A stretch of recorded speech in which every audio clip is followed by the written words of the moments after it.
Good morning. So I'd like to share with you my intention for this next rather lengthy series of video lessons. It's my intention to give a line-by-line commentary to the first quarter practice text, named unimaginatively enough, the first quarter lesson texts.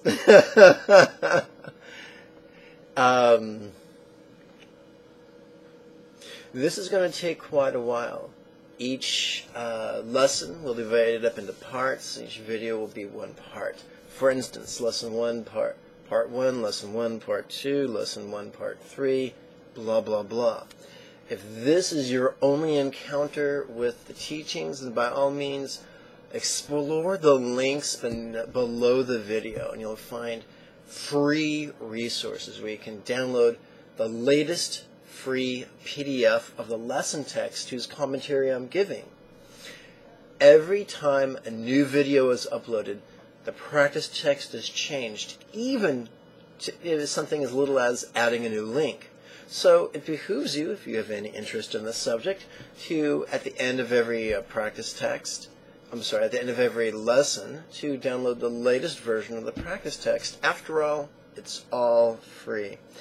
I get so much hate mail, and it's one thing to be hated for things you're doing. It's another thing to be hated for things that people think you're doing, but you're not. So let me just put your mind at ease. If I was a shyster, if I was a crook, if I was a charlatan, if I was a scam artist, if I was only after money, if I was some sort of a cult leader, then I would not be a very good one. Anyone who visits me in my one-room studio apartment knows that I am not living the life of Riley. There's nothing wrong with wealth. It can be a useful tool. But I assure you, I'm not here to pick your pocket. If you want to support this monk and his works, you're welcome to, and below you'll find a link where you can, I think it's called Feed a Monk, and you can go to that page and make whatever cash gift you want to. But the lessons are free. What do I want? Yeah, I want something in return. I want you to apply these lessons to your life in an enthusiastic and consistent manner, because I want you to become the happy camper that you were born to be. I want you to become the fantastic man or woman that your dog already thinks you are. So that's Lama Jigme's horrible, diabolical, ulterior motive. I got some hate mail recently saying that I shouldn't be selling malas. Well, guess what? I don't.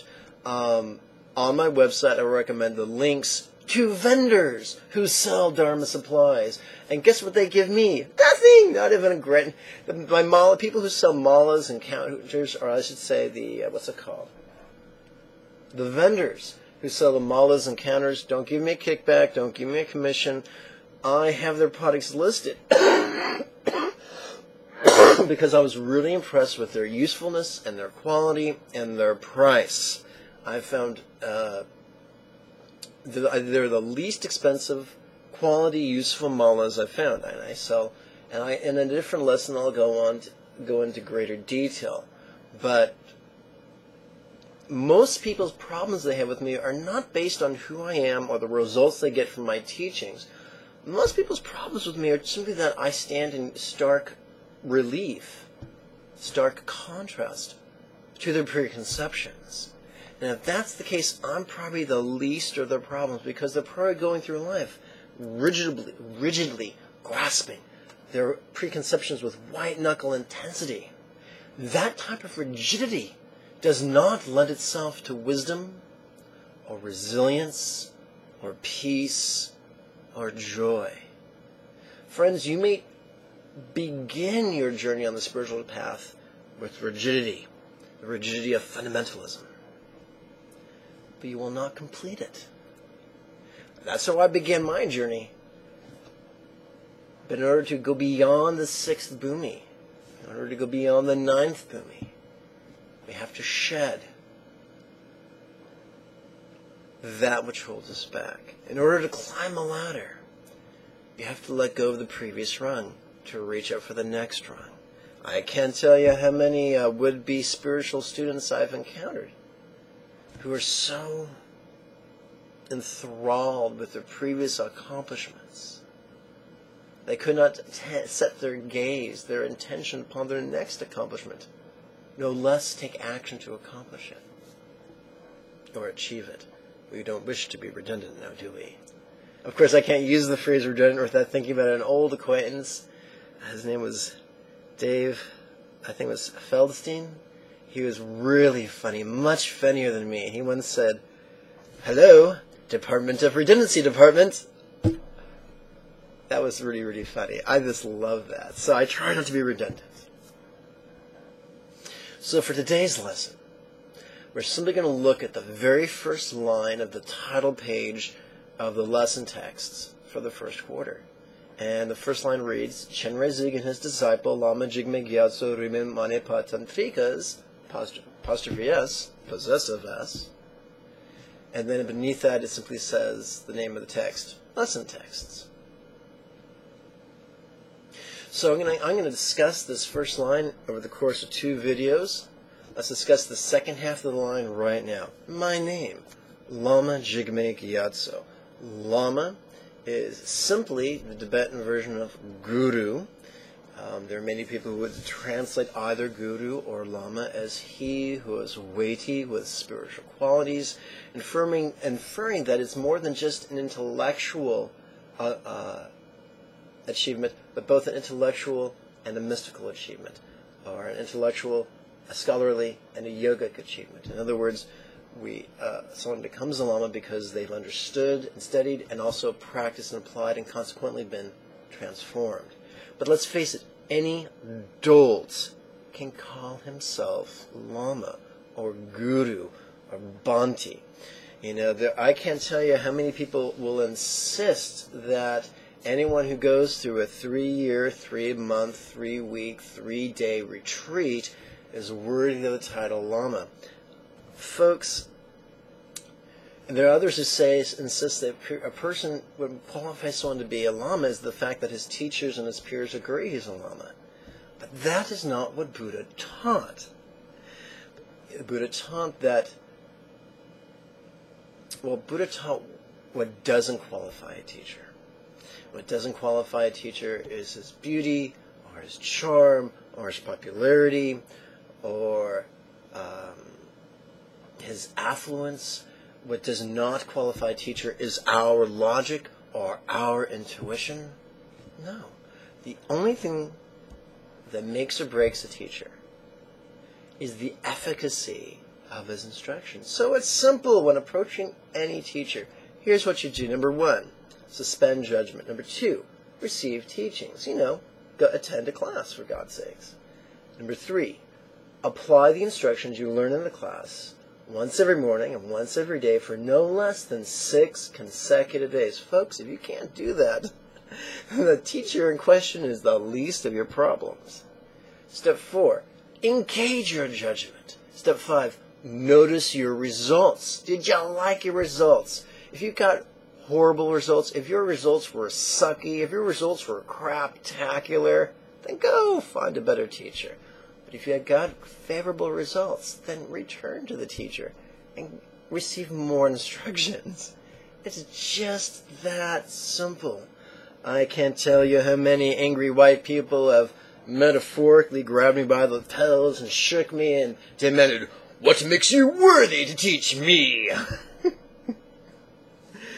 The results you garner from practicing my instructions are all the pedigree this so-called Lama requires. It's very simple. So, Jigme is Tibetan. Some people translate that as fearless. Other people translate that as courageous. Pardon me. Gyatso is Tibetan for ocean. You put it together, and what do you get? Lama Jigme Gyatso can be translated as ocean of courage teacher. Let's face it, that name is much more auspicious than than he who trembles like Barney Fife. Which, I would not have been surprised if that was my original Dharma name. By the way, a lot of silly white people get really excited about Dharma names. Ooh, I got to get me one of those, because then I'll be spiritual. No, folks, that's not how it works. You can find a piece of paper and write fudge on it, and then place it next to a steaming pile of monkey poo. But you know what? It's still a steaming pile of monkey poo, no matter what you call it. Buddha did not teach the need for Dharma names. That is purely a cultural affectation.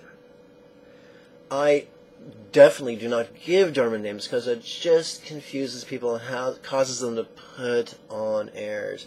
If your name is Joe and you become a great Bodhisattva, I'll call you a Bodhisattva Joe. If your name is Joe and you accomplish the 9th or 10th Bodhisattva Bhumis, you become a Buddha and you complete your teacher training, I'll call you a Lama Joe.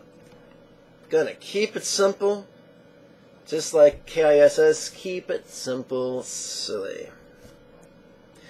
The last 3 words, Rime Manipa Tantrika. Rime means non-sectarian.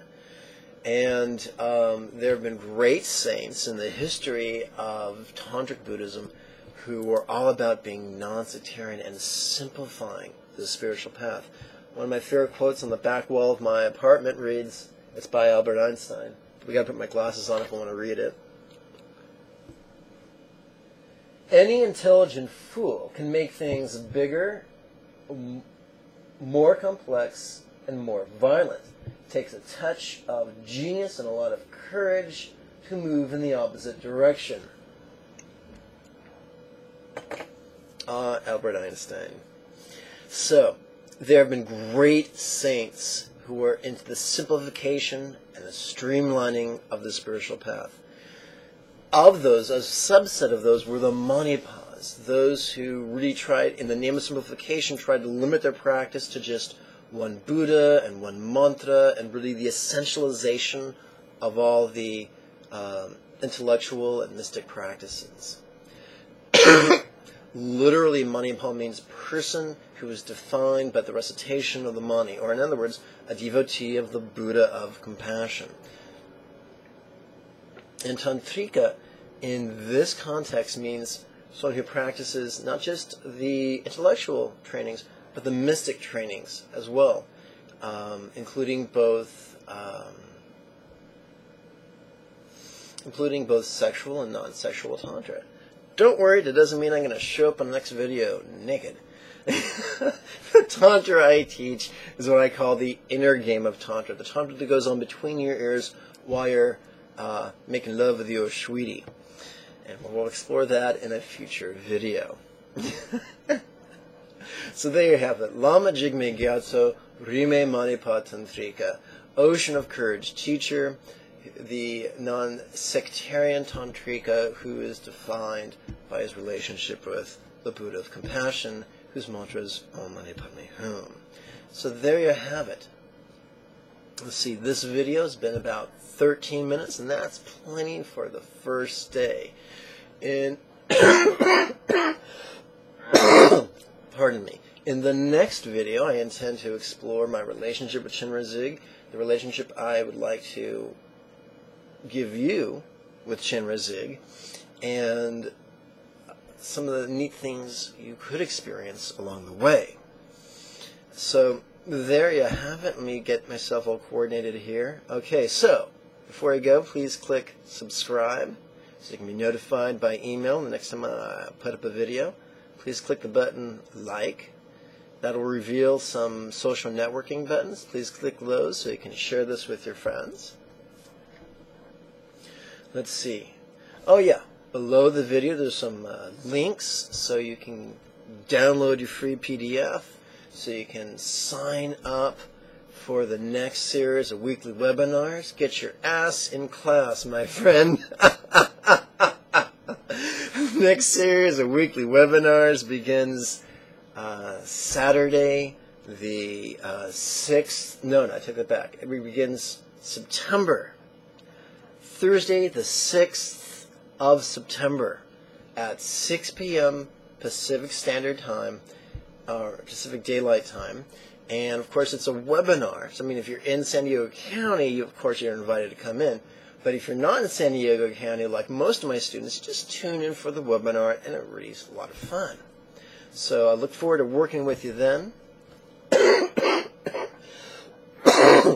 May you and yours be healthy and happy. Om Mani Padme Hum.